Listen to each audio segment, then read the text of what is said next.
نحمده ونصلي ونسلم على رسوله الكريم اما بعد فاعوذ بالله من الشيطان الرجيم بسم الله الرحمن الرحيم فإن آمنوا بمثل ما آمنتم به فقد اهتدوا صدق اللہ مولانا العظیم۔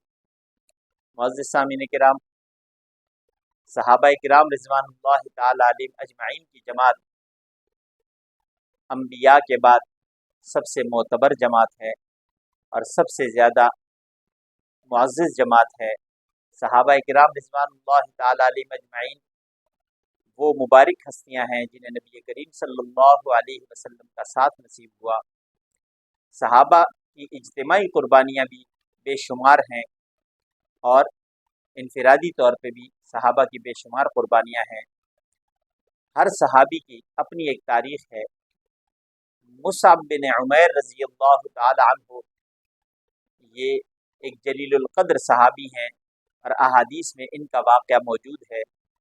حضرت مصعب بن عمیر مکہ مکرمہ کے سب سے امیر تاجر عمیر کے بیٹے تھے۔ حضرت مصعب جب نبی کریم صلی اللہ علیہ وسلم کی تعلیمات کے بارے میں آگاہ ہوئے تو آپ صلی اللہ علیہ وسلم کی صحبت میں آ کے بیٹھنا شروع کیا، اور اس صحبت کا ملاقات کا یہ اثر ہوا کہ آپ صلی اللہ علیہ وسلم کے ہو کے رہ گئے۔ ماں باپ کو جب پتہ چلا انہوں نے منع کرنے کی سر توڑ کوشش کی، جہاں تک وہ روک سکتے تھے، جو طریقہ بھی وہ اختیار کر سکتے تھے انہوں نے روکا، وہ طریقہ اختیار کیا۔ یہاں تک نوبت آ گئی کہ گھر میں انہیں زنجیروں میں جکڑ دیا، لیکن مصعب بن عمیر چونکہ نبی کریم صلی اللہ علیہ وسلم رحمت للعالمین صلی اللہ علیہ وسلم کی صحبت پا چکے تھے، اور جو آپ کی صحبت پا لیتا تھا وہ آپ صلی اللہ علیہ وسلم پہ جان مارنے کو تیار ہوتا تھا۔ مصعب بن عمیر کے ساتھ بھی یہی ہوا۔ انہوں نے آپ صلی اللہ علیہ وسلم کی محبت میں سب کچھ قربان کرنے کی نیت کر لی۔ ماں باپ نے سر توڑ کوششیں کی، لیکن وہ کوششیں ساری رائیگاں گئی۔ گھر میں زنجیروں میں جکڑ دیا، لیکن وہ روک نہ سکے۔ یہاں تک نوبت آئی کہ وہ شخص مصعب بن عمیر جو کہ مکہ میں آنے والی سب سے پہلی چیز، جو بھی قیمتی چیز آتی، جو بھی بازار میں نئی چیز آتی تو سب سے پہلے استعمال کرنے والے مصعب بن عمیر ہوا کرتے تھے۔ مکہ کے شہزادے کہلاتے تھے۔ لوگ حسرت سے ان کی چیزوں کو رینے دیکھا کرتے تھے۔ حضرت مصعب بن عمیر نے جب فیصلہ کر لیا کہ میں نبی کریم صلی اللہ علیہ وسلم کی غلامی کو نہیں چھوڑ سکتا، تو باپ نے گھر سے نکل جانے کا حکم دیا، اور ساتھ ہی کہہ دیا کہ میرے گھر کا کوئی کپڑا پہن کے تم نہیں جاؤ گے۔ کپڑے تک لے لیے۔ گھر سے نکلتے ہوئے ماں نے پرانا سا ایک ٹاٹ دے دیا جس سے اپنا سطر چھپایا اور نکل پڑے۔ ہجرت کر کے مدینہ طیبہ پہنچ گئے اور نبی کریم صلی اللہ علیہ وسلم کی خدمت میں رہنا شروع کر دیا۔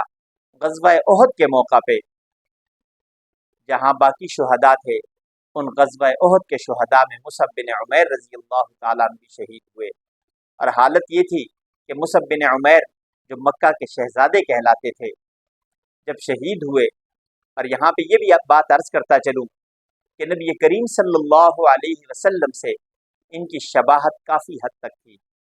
بعض لوگوں کو غلط فہمی ہوئی جب ان کو شہید دیکھا، کفار کو خاص طور پہ، وہ سمجھے شاید نعوذ باللہ نبی پاک صلی اللہ علیہ وسلم کو شہید کر دیا گیا، اور یہ افواہ پھیل گئی۔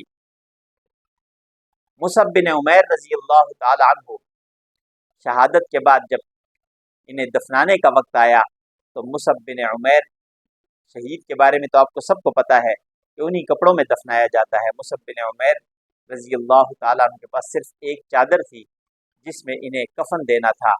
نبی کریم صلی اللہ علیہ وسلم کے علم میں بات لائی گئی کہ چادر ایک ہے، سر کی طرف کھینچتے ہیں تو پاؤں ننگے ہو جاتے ہیں، پاؤں کی طرف کھینچتے ہیں تو سر ننگا ہو جاتا ہے، کیا کیا جائے؟ آپ صلی اللہ علیہ وسلم کی آنکھیں بھر آئیں کہ یہ وہ مکہ کا شہزادہ جو ہر قیمتی چیز کا استعمال کرنے والا تھا، جو لباس نیا آتا تھا، جو کپڑا مارکیٹ میں نیا آتا تھا، سب سے پہلے مصعب بن عمیر استعمال کرنے والے تھے۔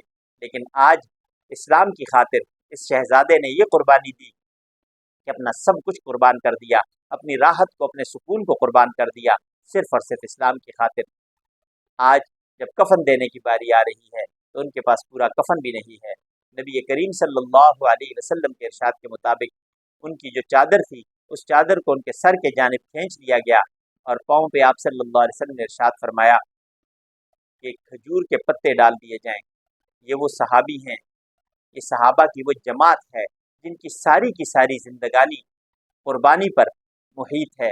انہوں نے قربانیاں دی، اسلام کے لیے اپنی جانوں کے نذرانے پیش کر دیے۔ اسی لیے تو رب کائنات نے ارشاد فرمایا فَإِنْ آمَنُوا بِمِثْلِ مَا آمَنْتُمْ بِهِ فَقَدِ اهْتَدَوْا۔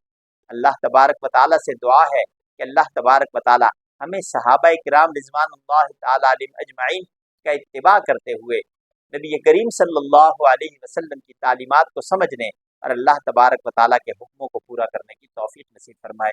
وآخر دعوانا ان الحمد للہ رب العالمین۔